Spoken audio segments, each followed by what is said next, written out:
Hey everybody, we're going to talk about how to identify and calculate the constant of proportionality. It is not difficult. You just need to think about what we did the other day when we were looking at tables to determine if the tables were proportional. We took each value and did the y divided by the x, and that, I believe I mentioned in most classes, was going to be k. Sorry guys, hang on one second.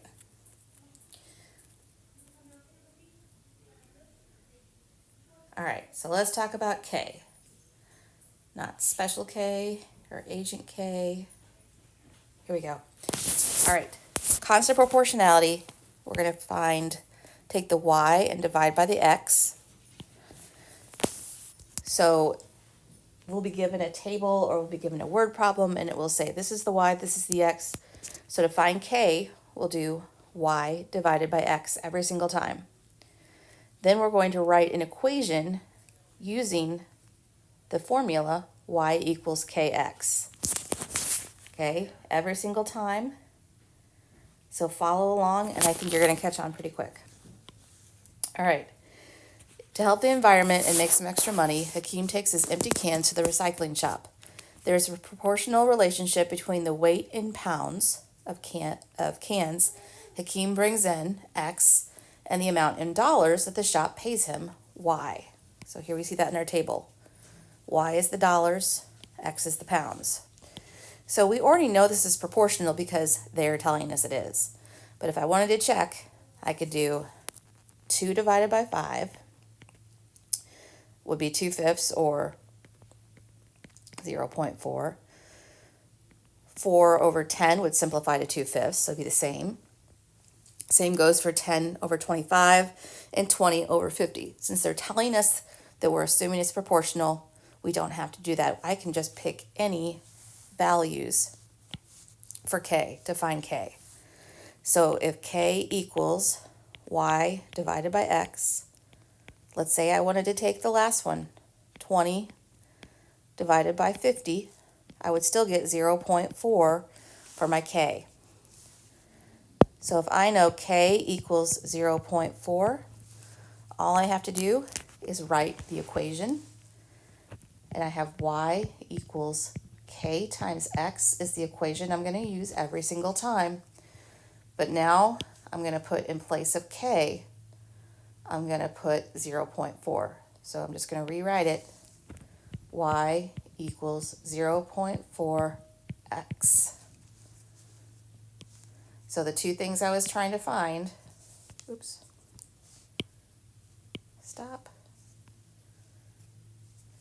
were K and then my equation. So equation, K, so I can find my equation. All right, Kira wanted to drive a car that uses less gasoline, so she bought a hybrid. There is a proportional relationship between the volume of gasoline in Kira's car when driving on the highway in gallons X and the distance she drives in the highway in miles Y. So it says there's a proportional relationship. So I can pick any of these rows to do. So let's say I picked this one, 75 and 3, which, yes, you're saying, Mrs. Schellenberger, it would make much more sense to do 25 over 1. Yeah, it would. But just to show that we can, K would equal 75 divided by 3, which is 25.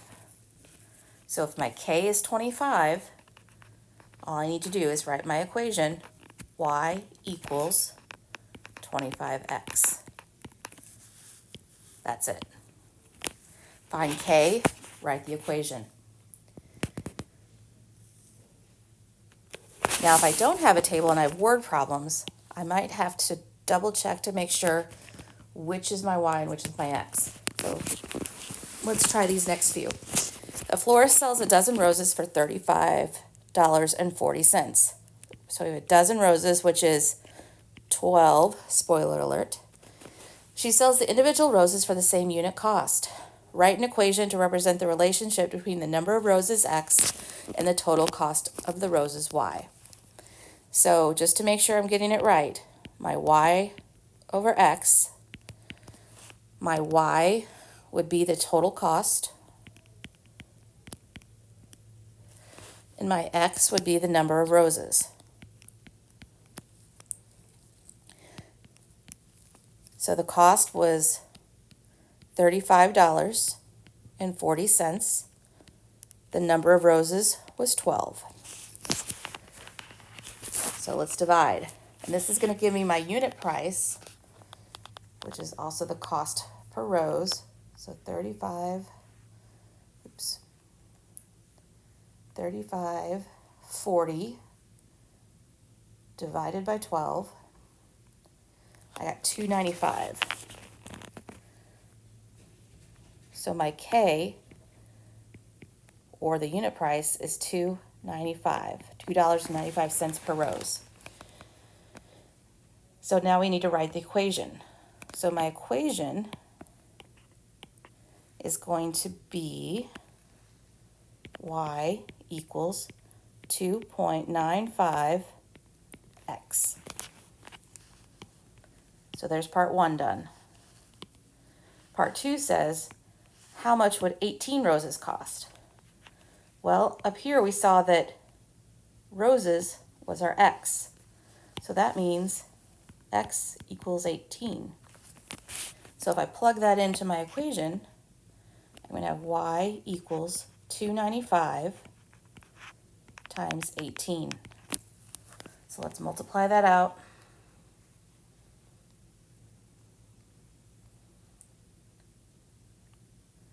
I got 53.1, and since I need to make that money, that's $53.10, not $53.01, $53.10. And that's my total for the 18 roses. So we calculated K, being very careful about which was our Y and which was our X. And then found K, wrote our equation, and then solved. All right, the height of a stack of DVD cases is proportional to the number of cases in the stack. The height of 6 DVD cases is 114 millimeters. Write an equation that relates the height Y of a stack of DVD cases and the number of cases. So K is Y over X. So my Y is going to be the height. My X is going to be the number of cases. So say number of cases. There you go, not just a hashtag, also the number sign. So for my problem, that is 114 divided by 6.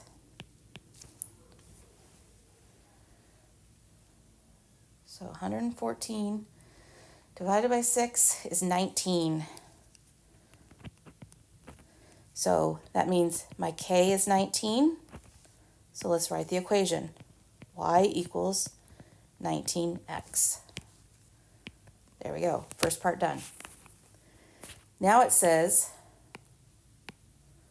what would be the height of 13 DVDs?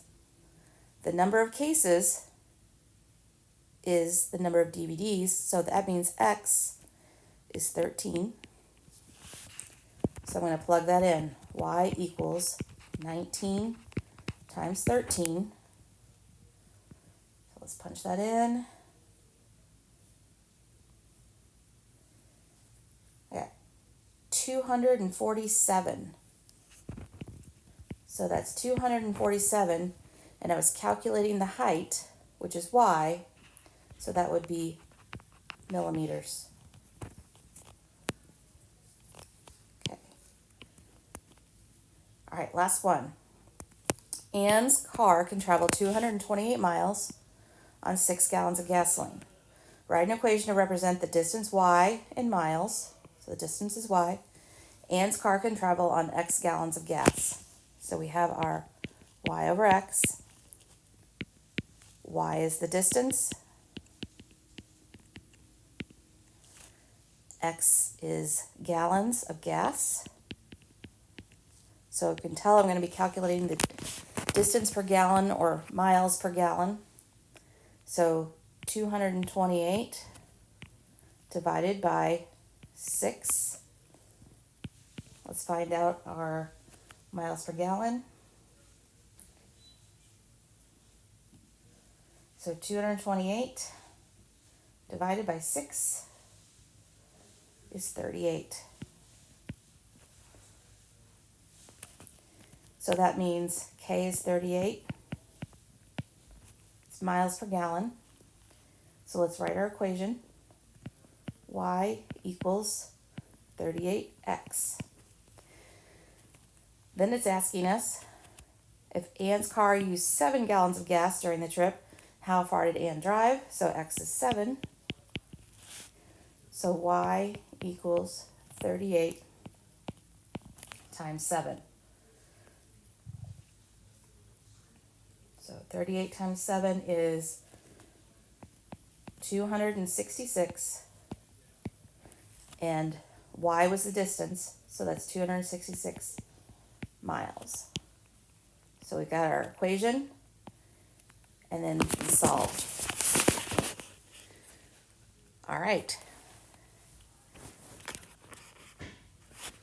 So the two things we need to remember, we have K is going to be